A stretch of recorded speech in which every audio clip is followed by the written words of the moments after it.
So ప్రస్తుతం మనం Gandhi hospital దగ్గర ఉన్నాం. మోతీలాల్ స్టూడెంట్ యూనియన్ మెంబర్ గత 5 రోజులుగా నిరాహార దీక్ష ఇక్కడ నుంచి చేయడం జరుగుతుంది. దీనికి సంబంధించి ప్రముఖులు కూడా బీఆర్ఎస్ పార్టీ నుంచి కూడా కొంతమంది వచ్చి మాట్లాడడం జరిగింది, పరామర్శించడం జరిగింది. ఈ రోజు అతని ఆరోగ్యం కూడా క్షీణించిందని చెప్తున్నారు.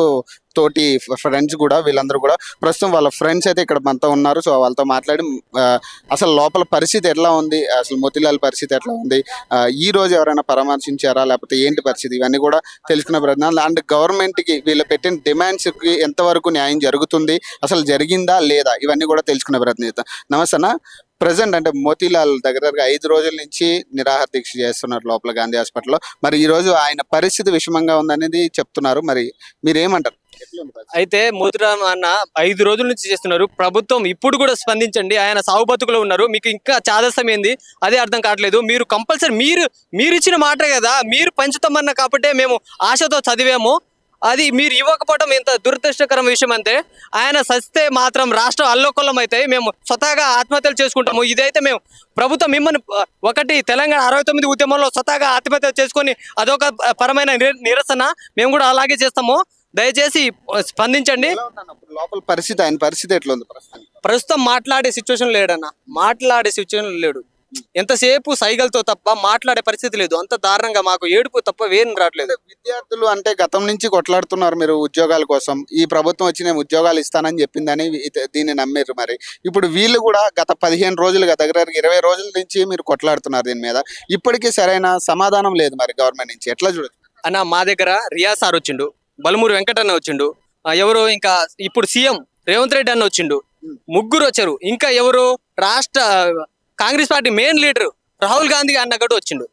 మీరు వచ్చి పోస్టులు పెంచుతారు, మీరే ఇస్తున్నారు. మా పార్టీకి మేము ఏదో చదువుతాము, వస్తే వస్తుంది లేకపోతే వెళ్ళిపోతాం. మీరే వచ్చి మమ్మల్ని ఎందుకు రెచ్చగొట్టారు? మేము ఇక్కడ వరకు నెట్టుకు రావడానికి కారణం మీరే, లేకపోతే ఆ గవర్నమెంట్ రాసి వెళ్ళిపోయేవాళ్ళం. మీరే వచ్చారు, మాకు మీరే సమాధానం చెప్పాలి. అతను కానీ సస్తే మాత్రం రాష్ట్రం మా 30 లక్షల మంది తరపున ఆయన నిరాహార దీక్ష చేస్తుండు. అతను కానీ సస్తే మాత్రం మేము ఆత్మహత్యలు చేసుకుంటాం. ప్రభుత్వానికి అయితే మేము ఇదే పరిస్థితి. మోతీలాల్ పరిస్థితి ఎట్లా ఉంది లోపల? యాక్చువల్ మోతీలాల్ పరిస్థితి ఎట్లా ఉందంటే, ఇప్పుడు ఒక సామెత ఉంటుంది వెనకట, ఏంటిదంటే తాడు దొరికింది కానీ ఆ తాడు మెడకు బిగించుకుందని. అంటే ఈ గవర్నమెంట్ మాకు దొరికిందని చెప్పేసి మేము అనుకుంటా ఉన్నాం. ఆ సంతోషంలో మాకు దొరికిన ఉరితాడు లాగా అయిపోయింది ఈ గవర్నమెంట్. కాబట్టి మోతీలాల్ పరిస్థితి ఎలా ఉందంటే, అక్కడ క్రియాటిన్ లెవెల్ పడిపోతూ ఉంది. 5 డేస్ నుండి ఏం తినకుండా ఉండడం వల్ల ఏంటిదంటే ఆరోగ్యం డే బై డే క్షీణిస్తూ ఉంది. అయినా ప్రభుత్వానికి దీనిపైన సోయి లేకుండా ఉంది, వ్యవహరిస్తూ ఉంది. డాక్టర్స్ ఏమవుతా ఉంది అంటే, మీరు గవర్నమెంట్తో మాట్లాడి కాంప్రమైజ్ అయ్యి తీసుకెళ్ళండి, లేకపోతే మనస్థితి చేజారిపోతూ ఉంటాడు.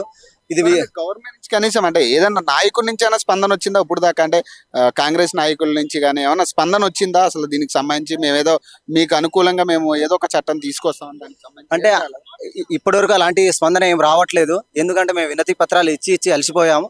కానీ ఈ తెలంగాణలో ఏంటిదంటే కలలు కనాల్సిన సమయంలో మేము కలత చెందుతా ఉన్నాం. ఎందుకంటే ఇప్పుడు మన శ్రీధర్ బాబు సార్ కూడా ఆ రోజు ఏంటిదంటే సరైన ఇన్ఫర్మేషన్తో చెప్పారా లేదో మాకు తెలియదు. ఈ రోజు ఏంటో V6లో కూడా మళ్ళీ ఏంటంటే యాజ్ పర్ షెడ్యూల్ అని చెప్పేసి ఎగ్జామ్ అంటా ఉన్నారు. కానీ ఎగ్జామ్ చదవాల్సిన టైంలో మేము రోడ్డు మీదకి వచ్చామంటే మా పరిస్థితి ఎలా ఉందో మీరే ఒకసారి అర్థం చేసుకోవాలి. ఇప్పుడు నాయకులు చాలా మంది పార్టీలో జాయిన్ అవుతున్నారు, మరి వాళ్ళకి లేని రూల్స్ అండ్ రెగ్యులేషన్స్ మరి మీకు ఎందుకు వస్తున్నాయి? ఇప్పుడు వాళ్ళని మేము వ్యతిరేకించి వాళ్ళని ఓడించాం. అందులో గెలిచిన వాళ్ళని ఇక్కడ తీసుకుంటా ఉన్నారంటే ఓటర్లను మోసం చేయడం వంటిది ఇది. అంటే వాళ్ళకు పార్టీ ఫిరాయింపుల పైన ఉన్న మోజు ఈ నిరుద్యోగ సమస్య పైన లేదు. ఇప్పుడు నిరుద్యోగ సమస్య ఏంటిదంటే ప్రధానంగా రాకెట్ కంటే వేగంగా వెళ్లాల్సిన సమస్య ఇది. కానీ ఈ సమస్యని వాళ్ళు ఎక్కడ కూడా పట్టించుకున్న పాపాన లేదు మాకు. అంటే కొలిక్కి వస్తుందని చెప్పేసి నేను అనుకుంటా ఉంటున్నా. కానీ రాకపోతే కనుక ఒక బడుగు బలహీన వర్గం యొక్క ఆశాజ్యోతి తను. కానీ ఏమన్నా అయితే మాత్రం ఈ రాష్ట్రం మాత్రం నెక్స్ట్ జరిగే దుష్పరిణామాలు మరో ఉద్యమాలు అనుకోవచ్చు. అది ఇట్లనే అంటే ఎట్లా తీసుకోవాలి దీన్ని? అంటే గతంలో ఉద్యమాలు జరిగినాయని విన్నాం, కానీ ఇప్పుడు మళ్ళీ అదే ఉద్యమాలు మళ్ళీ రిపీట్ అవుతున్నాయి అనుకోవచ్చా మళ్ళీ కాంగ్రెస్ ప్రభుత్వం వచ్చిన తర్వాత? అంటే ఇప్పుడు చేయనప్పుడు అదే అవుతుంది కదా అన్న. ఇప్పుడు మీకు తెలిసిందే కదా, అంటే గతంలో ఆ గవర్నమెంట్ చేయనప్పుడే మేము రోడ్ ఎక్కాం. అంటే ఈ గవర్నమెంట్ చేయనప్పుడు మాకు ఏ దిక్కు లేదు, అదే కదా మళ్ళీ.